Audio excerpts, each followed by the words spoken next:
Hope y'all doing good tonight. Good deal. All right. A couple little things. I want to tell y'all my story. But before I do, I'm going to read y'all a little quote that I've had for 20-something years that I've made copies and I carry it around almost everywhere I go. But it's from a Max Lucado book. It's called From a Gentle Thunder. It's like a small devotional. But the name of this, it's called Are You Listening? It says, everyone who asks will receive. Everyone who searches will find. It's Matthew 7:8. Once there was a man who dared God to speak. Burn like the bush like you did for Moses, God, and I'll follow you. Collapse the walls like you did for Joshua, God, and I will fight. Still the water like you did on Galilee, God, and I will listen. And so the man sat by a bush near a wall, close to the sea, and waited for God to speak. And God heard the man, and God answered. He sent a fire, not for a bush, but for a church. He brought down the walls, not of brick, but of sin. He stilled a storm, not of the sea, but of the soul. And God waited for the man to respond, and he waited and waited and waited. But because the man was looking for bushes, not hearts, bricks, not lives, seas, and not soul, he had decided that God had done nothing. Finally, the man looked up at God and asked, have you lost your power? And God replied as he looked down and said, have you lost your hearing? So, with that said, that is just one of my little things that I've always carried around, and sometimes I'll just read it because it helps me remember who I was, and then I know where I am now. So, I am originally from Gastonia. I am 57 years old. Growing up, my mother would drag us to church, kicking and screaming, and it was tough back then. But my older brother, he was the biggest drug dealer in Gaston County. He done anything, everything, bought, sold, trade, you name it. My brother had his hands in it. And in October of 1977, my brother went to church with my mother, and God totally changed his life instantly. Amen. Instantly. That doesn't happen for every single person who has addictions, problems, bipolar, doesn't matter. But sometimes people get so low in themselves that the bottom is lower, but their bottom is lower than the bottom. And sometimes God, he dramatically changes lives. He's a pastor, has his own church. He does his thing. I tried to follow in his footsteps, and I was only trying to imitate my brother. And I got lost into a sea of mess, and we traded batons. So I picked up his batons of dope dealing, alcohol,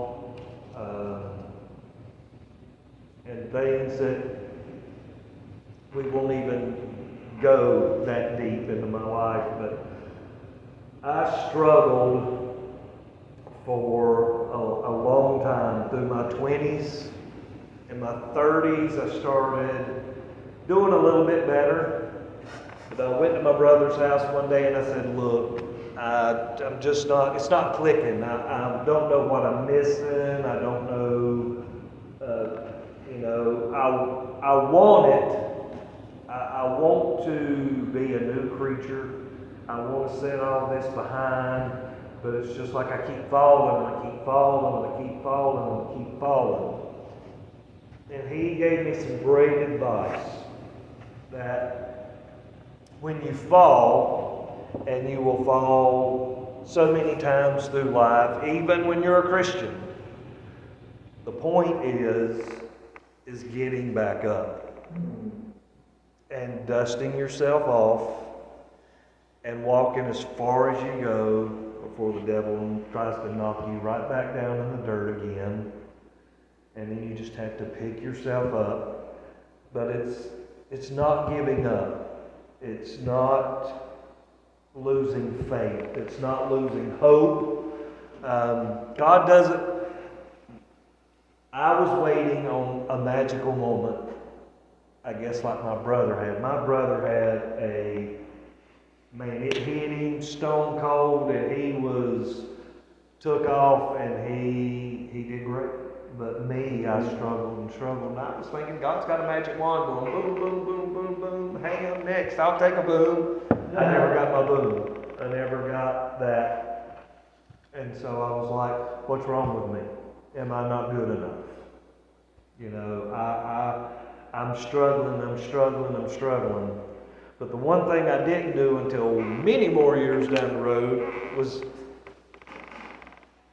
realize, don't ask for my brother's help. It was to confess what I had with another brother or another pastor or a friend. I was missing it. And then when I finally realized that I'd been talking to my brother 1,000 times, it was just like I'm still missing it.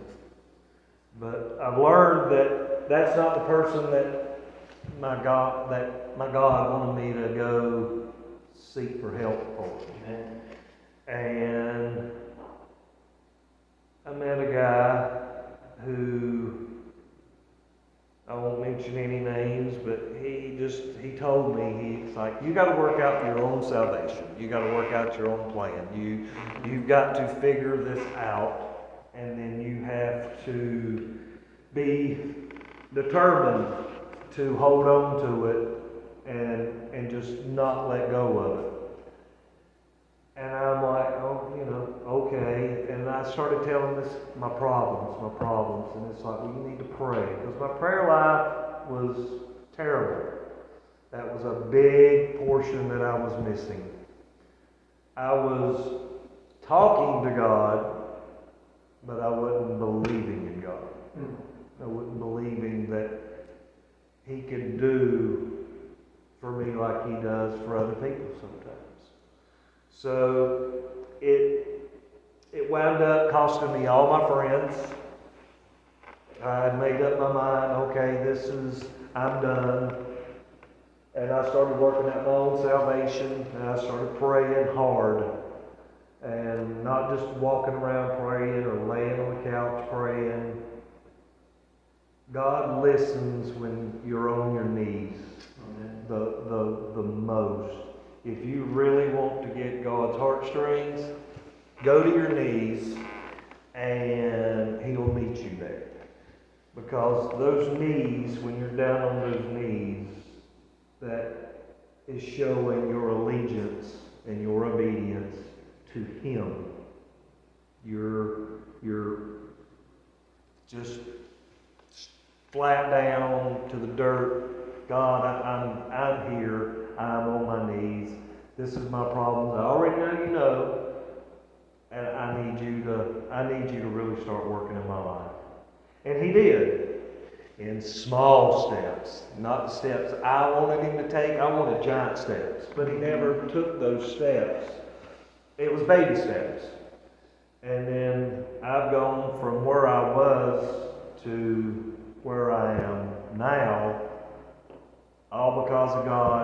His timing, not my time.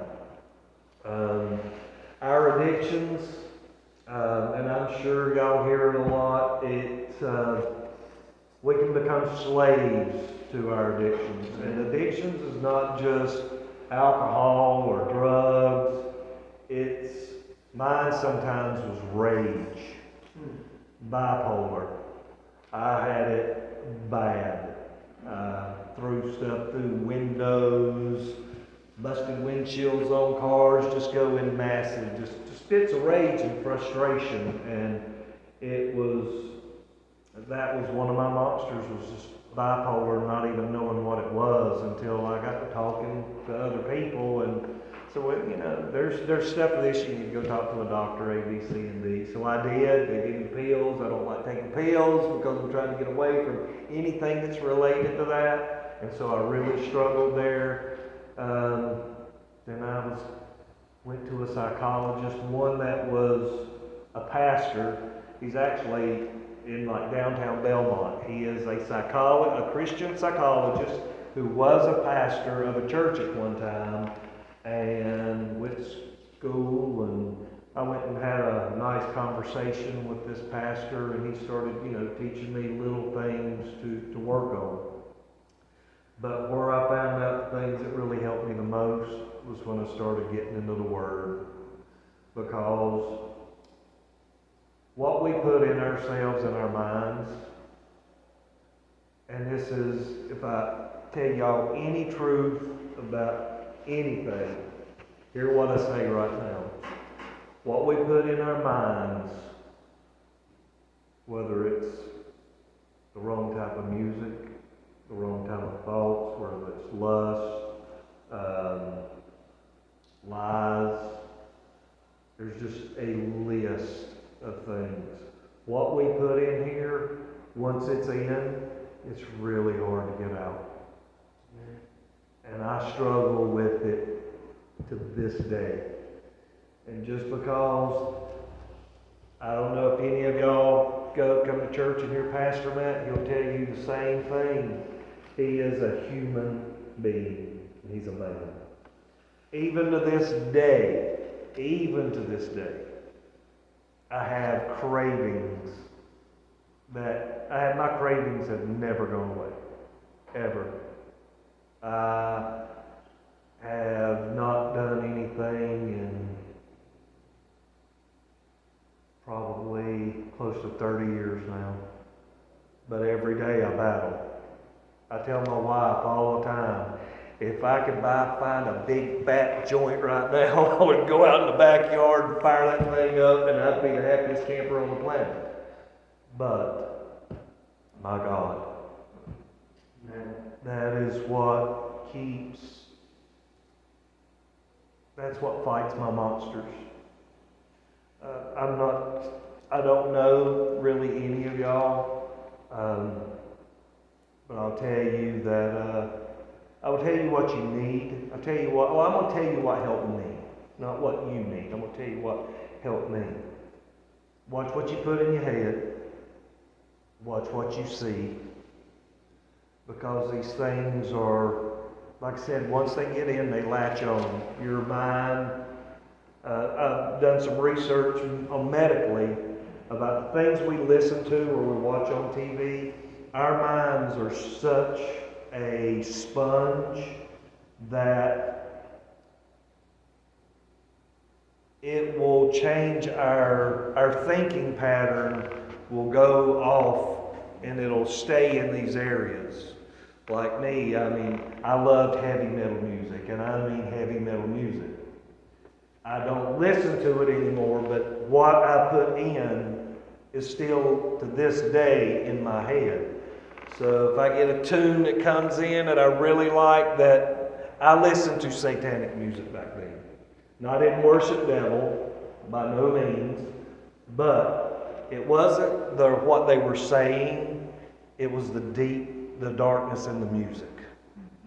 It was the beat, that tempo, and it just pulled, and I would get deeper and deeper and deeper into this music.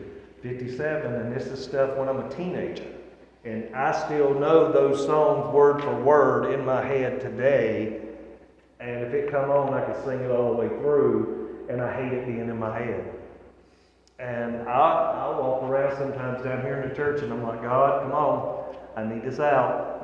Sweep this up. And usually the first thing that comes to my head is sing a song.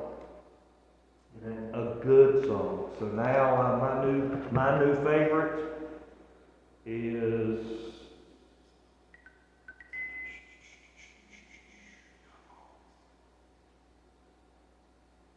so this is what I'm trying to put in my head now. Trusting God. All right. And I'll put my headphones on down here sometimes because I'm a cleaning guy around here too. So not just a pastor, but I take care of the facilities and all of that. So sometimes when I'm doing my thing, I just put on my headphones and I'll listen to that song 100 times in a day. Just repeat. And I get this in my head, and so now it's in there, so it quietens down other voices that I got going on ringing in the ear. But I found out for me staying active, because when I get inactive, I want to move back over to the other side of the room. I have to stay in church. It's not an option. That's the only thing that coming here and being with people. I've been coming to church here for about 7, maybe close to 8 years. And I argued with my wife to come to this church. And she said, oh, I got a church I want to go to. This guy's name's Matt Burrell. I really want to go to his church. And I'm like, no. She's like, it's just right up here. And I'm like, this great church building up here. It wasn't great at the time, but this one right, the gym? And she's like, yeah, the gym, the one that's up here. And I was like, ain't no way. Don't ask me again. She was like, just go one time. So I turned around. I told her, I said, I will go one time. And then once I go, don't ask me again. We're coming down the road right here, and they got that little sign out, if you're a first-time guest, push the little hazard buttons. I said, ain't gonna happen. She goes, click. I'm like, woman, I don't want nobody to know I'm here. I don't want nobody to know my problems. I don't. Even though I knew the Lord and had a walk with the Lord, I was still holding on to a lot of things that I didn't know I was holding. I come in here, I'm going to tell you what I was, by the time I got out of my car, I was loved like I have never been loved. From the time I got out of my car to the time I left, I bawled. God, my life really changed about 8 years ago here. And when I come here and I started getting involved, things that I wanted or what, everything started slipping through the fingers and slowly started just going away. Started making new friends. Now I'm here talking to you guys and getting to understand Roger and Dina's ministry here. Then I've been clueless. I know nothing about this. I mean, I look at his stuff and I'll read a little bit, but I never really thought about it until really today.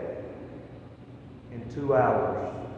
I've been working here all day, been here since 5 o'clock this morning, and I'm like, I ain't even thought about what I want us to talk about. So I just said, I'll talk about me and let y'all kind of see, hear it from a pastor about struggles, addictions, but in Galatians 5:6 it says, I say to you, walk by the Spirit, and you will not carry out the desires of your flesh. In Philippians 4:13, I can do all things through Him who strengthens me. I would suggest finding you a church, whether it's this one or another one. It doesn't have to be this church. But I say find you a good church to be active in. Get involved and do something, even if it's the smallest of things. Just try to get involved. Stay active, and if you need to change friends, change friends. Christ is a much better friend who does not fail. He does not fail us. Sometimes we kind of think He does. If we have our moments that I went through 2.5 years, me and my wife, she got hit in the head with a steel beam. And she's disabled now. And I love her with all my heart. And she tells me all the time, even the doctors go, 98% of the men that they see in those conditions leave their spouse. And there was a time I would have.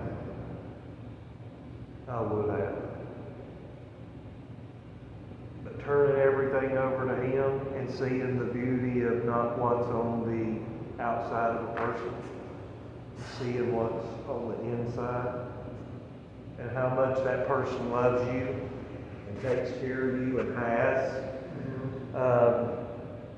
opened up my eyes a whole lot. And she took me in when I had nowhere to go. And that's being honest, nothing. I lived at my parents' house. I was in my 40s. I was married once before. My daughters no longer talk to me. Haven't talked to my daughters in years, all but one. And drugs and alcohol and problems and hate and anger, and they can take things from you, very valuable things. At the time, sometimes you don't see the value. But once God wakes you up and He starts changing your life, you see that value and that worth that you lost. But I know that God gave me a different family. And not that I've lost my daughters. I had gained daughters. And now I'm a grandfather. And God has really, He's really worked.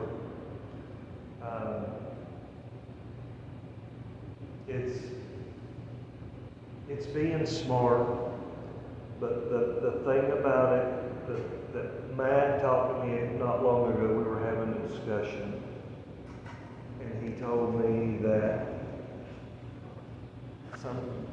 you have to be dedicated. You have to be dedicated. You have to put your mind to doing something. I had to put my mind to, I love to spend money. I had to learn how to not spend money. I had to start learning how to save money. I had to go talk to a financial advisor because I had nothing. Nothing. I had no car. I had nothing. Zero. Just zero. And I'm like, sleep in your car. You got nowhere to go. None of your friends want to have anything to do with you because it's like, nope. You know, they don't want to get into your mess. They don't want your mess to spew over into their lives. So it's like, nah, be good, bro. As long as things are going good, my friends were there. When everything stopped, all my friends left me but one. That was God. Amen. And He, all the times I thought He wasn't listening, He was listening to everything that I had. Every single thing. And I'm not ashamed to tell you, the other day, I was down here at the sanctuary and I was cleaning. And God hit me so hard out of the blue. I laid in the corner of the floor and I bawled like I had never cried. My body moaned. And it was nothing I could do to stop it. I cried with everything I had. I mean, my tears were like fire. I was soaked. And Pastor Tim come in the building, and I could not stop. And I tried to stop myself from crying because I was embarrassed. And he just walked up and said, "Good tears or bad tears?" And I just said, "Good." Because God just laid it into my spirit that He had me. And He does. He has every single person in this room. The devil's going to try to tell you don't, but he does, because the devil tries to tell me a lot. Don't matter who you are. It doesn't matter your statue. Doesn't matter if you're rich, poor. I promise you, it don't matter. I've been rich, 6-figure income, to no income. And my wife, Sawa Spark, she took me in. Very godly family. My mother and father-in-law were some of the most God-fearing people I've ever met in my life, and they helped me all the time. But I would just tell you, find a pastor, find a good friend, find somebody that you can pray with, you can talk to. Sometimes it's hard to confess. This morning at 6 o'clock this morning, we had our Bible study meeting here on Thursday mornings, and it was amazing. And we talked about why men can't confess their sin to other men. And that was a tough bullet to bite, because I'm like, I can confess some of mine to you, but I won't confess all of it to you. Because there's just that some that's between me and God that I don't want anybody to know about. But there are some that I'm like, hey, I need to talk to somebody about it. But just don't ever give up. When you fall down, dust it off, stand up, find you a scripture, find you a song, find you a place to be alone. You know, the Bible says get in your little closet, your space, and just go to the Lord and be patient. Just be patient. I'll tell you like he would tell you, my door's always open. My ears are always open. I'm by no means perfect, but I have a lot of wisdom stuck in my head on problems, addictions, heartaches, heartbreaks, loss, having to start all over from scratch, not just one time, numerous times. And just never give up on God, because He doesn't give up on you. And like I said, it's I know my time's just about up, but I've really enjoyed coming in here. I told him I may start sneaking in here some and learning a lot more about y'all. I would love to spend some time in your world. My world and your world are the same world. Y'all ain't probably going. We've probably all gone through the same things. But understand, I'm usually here on Wednesdays sometimes, and you can catch me, or Thursdays, I'm here. I can give you my number, my card. You're more than welcome to come and sit in the office and talk to me sometime. Because my job is to help people that are just like me. Broken, that God is putting together one piece at a time. And that's what my heart desires, is to build people up, help them find a way, find a path, and grow and get back to normality, a normal, constant, consistent life without dragging 20 miles of chain behind your back. But I thank y'all for giving me your ear, your time, and like I said, if anybody's got questions, want to talk, I'm available just like he is, and I'll turn it back over to you. Thank you. I'm prepared. Thank you.